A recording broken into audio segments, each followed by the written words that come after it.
So another day, another job order kakabsat. Ayan, may pipe ulit tayo. Pero mas maganda na to para mas mabilis yung araw. Bali na fit up ko na to kakabsat na weldingin na lang. So ngayon magsisimula tayo sa loob ng flange.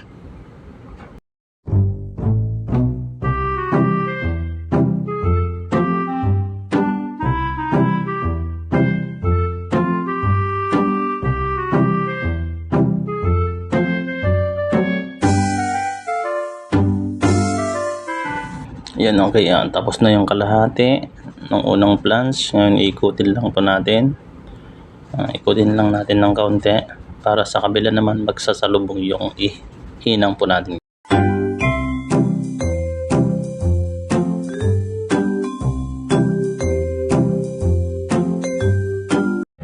Isunod naman natin ngayon yung pangalawang flange. Puro loob lang po muna yung hihinangin natin, ha.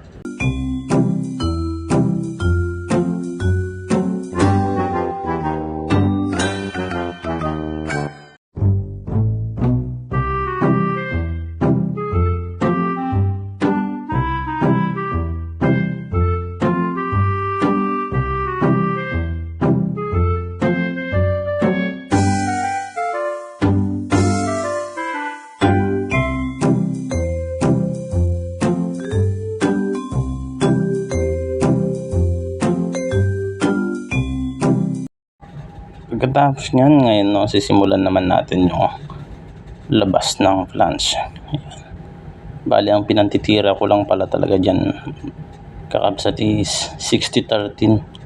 Yun lang po.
Sa ganitong trabaho kakabsat, ang kailangan talaga natin dito tiyaga at saka pasensya kung gustong magkaroon ng magandang resulta.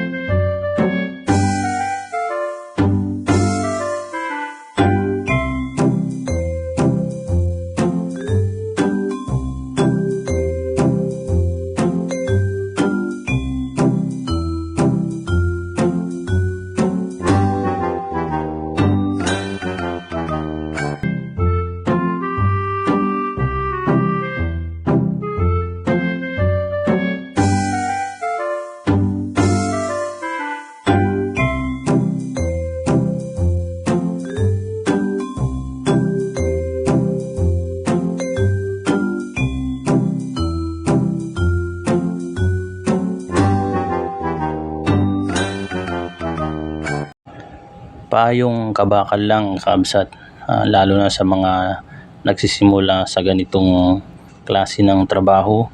Guys, wag na wag niyong kakalimutan kung ayaw nyo ng crackings, ayaw nyo ng porosity, o gusto nyo maiwasang magkaroon ng blue hole, o di naman kaya yung parang sinuntok ni Pacquiao na hinang, wag na wag kayong tatamaring maglinis ng hihinangin kakabsat. Dahil kung minsan yung katamaran natin nagre-resulta ng mga negatibong pangyayari. Katulad na, okay, tapos mo na yung hinay, kakabit na. Ngayon, high pressure yung hininang mo o yung ginawa mo. Then, pagdating sa location, naikabit na, nilagyan ng pressure, puro leaking yung ginawa mo. Nangyayari to mga kapatid, nangyayari to mga kabakal dahil sa katamaran natin maglinis ng hihinangin. So kung mapapansin nyo kakabsat, no, lagi ko siyang ginagrind bago ko padaanan ng hinang. Tinatanggal ko po yung mga pinagtakingan. May mga taking kasi ako dyan sa plants. Yan po yung tinatanggal ko kasi bubukol po yun kapag madadaanan ko ulit. Yan. Kasi yung ginagawa po natin, lang po siya. One pass lang. Wala na po siyang root pass o yung tinatawag natin. Hindi ko na po siya nirurutingan. Only one pass. Pag nagsalubong na yung hinang, yun na yun kakabsat. So ito na po yung gawa natin. Yan, nilinis ko na rin po yan. Tapos yung paraan ko ng paglilinis guys, sa gilid-gilid lang. Wag po nating i-grind yung mismong hinang. Yun lang po.